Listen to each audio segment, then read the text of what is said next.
Hello everyone, we are Is It a Ghost, and we will be presenting our computer vision-based project, Kowalski Analysis. My name is Tyler. I was responsible for neural network and mobile application development. Hi, I'm Sarah, and I researched current literature on our topic and existing datasets that we were able to utilize. My name is Nixon, and along with Tyler, I was responsible for the neural network, and also I was responsible for planning out team meetings. Hello, I am Jonathan Helms, and I also worked on the research and found previous methods used in the field of bird identification. Hi, I'm Roy. I helped with research and data collection. Hey guys, I'm Ansh Sawant, and I mainly worked on mobile app development. We decided to undertake the challenging task of identifying bird species. Using data from the Macaulay Library, we created a data set of some of the more common species in this region. Gathering several hundred images, which we then used to train a convolutional network to classify 16 different species of birds. We've packaged it into a mobile app that can take your pictures and classify the bird with a degree of certainty.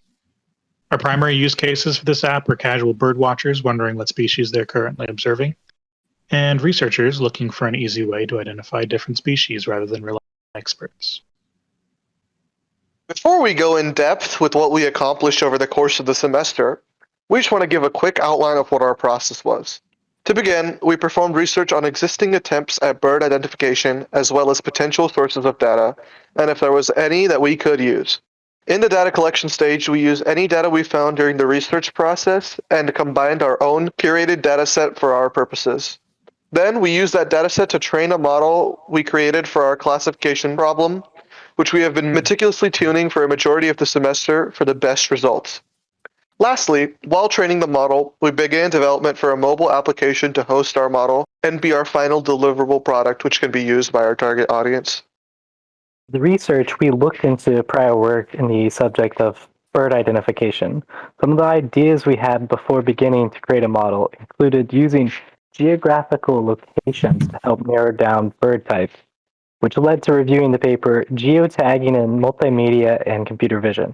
This paper discussed different applications of extracting the geographic information on digital media, such as geotagging, and using the data to find correlations between the media and locations. We decided for our purposes it would be more useful to train models with selected images of birds, focus only on the images and not worry about the location.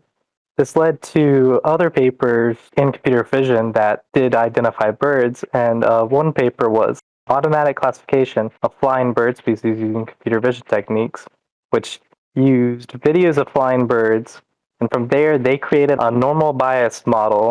They tested it by comparing it to a previous model that was a support vector machine, and their normal bias model achieved a 92% accuracy versus the SVM model, which only had a 68% accuracy. For our dataset, we compiled images from the Cornell Lab Macaulay Library. This is a massive online collection founded in 2002 by Joseph Del Hoyo and contains over 300,000 photos of more than 10,000 different species of birds, as well as other mediums such as audio recordings and video. Our dataset includes 15 of these species: blue jay, cardinal, crow, dove, eagle, falcon, flamingo, hummingbird, magpie, ostrich, owl, parrot, robin, turkey, and woodpecker. For each of these species, we compiled 100 different photos of varying size, quality, and lighting, giving us a total of 1,500 images for our dataset to use. As stated prior, we decided to implement a neural network to classify the different species of birds using our compiled dataset for training. More specifically, we went with a deep convolutional neural network, or CNN for short. To build the model, we used the Python library TensorFlow due to its ease of use for creating deep neural networks, but also for its easy integration with mobile applications, which was our biggest goal with the technology, and we'll go into more detail on that in a couple slides. For our data, we decided to split it into 80% and 20%. 80% training and 20% testing, as we found this gave us the best outcomes for our data. As for our parameters, to our particular note, our epochs, we decided to go with 64, as at around this point, the extra runtime was not worth the decreasing accuracy at this point. We felt like this was a good stopping point. As for dimensions, we kept ours at 256 by 256, as we felt like this was a perfect balance between image resolution and runtime. As much as we wanted to run high resolution images, we didn't want the algorithm to take 3 hours to train. So this was a good compromise between those two. Despite this, our algorithm does have a wandering accuracy around 70 to 80%. This is mainly due to two particular instances of the algorithm confusing flamingos with cardinals and sometimes magpies with blue jays. For example, sometimes under certain lighting conditions, it might confuse the feathers of a flamingo for that of a cardinal. Despite this, it still provides decent accuracy and does its job well. Once we had our model prepared, we needed a way for our potential users to interact with it. We decided that a mobile application would be the best first platform since most people have and are comfortable with a mobile device. Our target mobile platform was Android for the convenient development platform as well as its majority market share, making up over 70% of usage worldwide.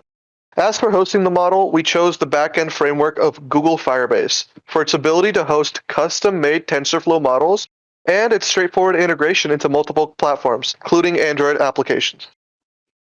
We're really excited about our app, but there is obviously room for improvement.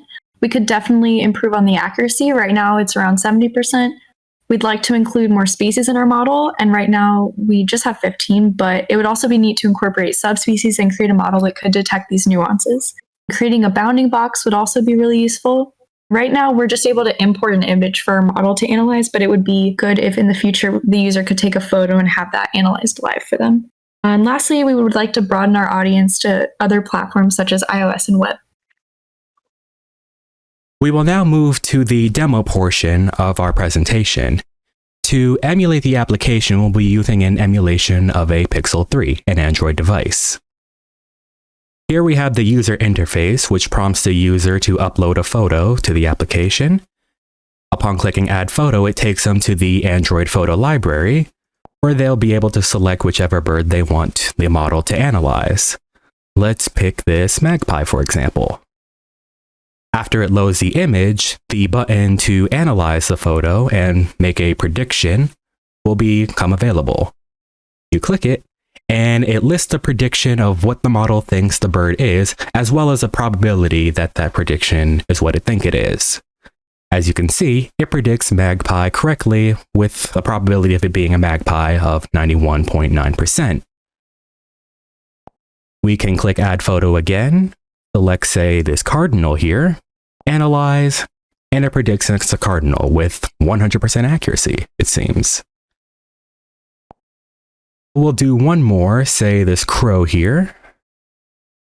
We press the button, and voila, it's a crow. This will conclude our presentation. Thank you for watching, and we hope you got something out of it.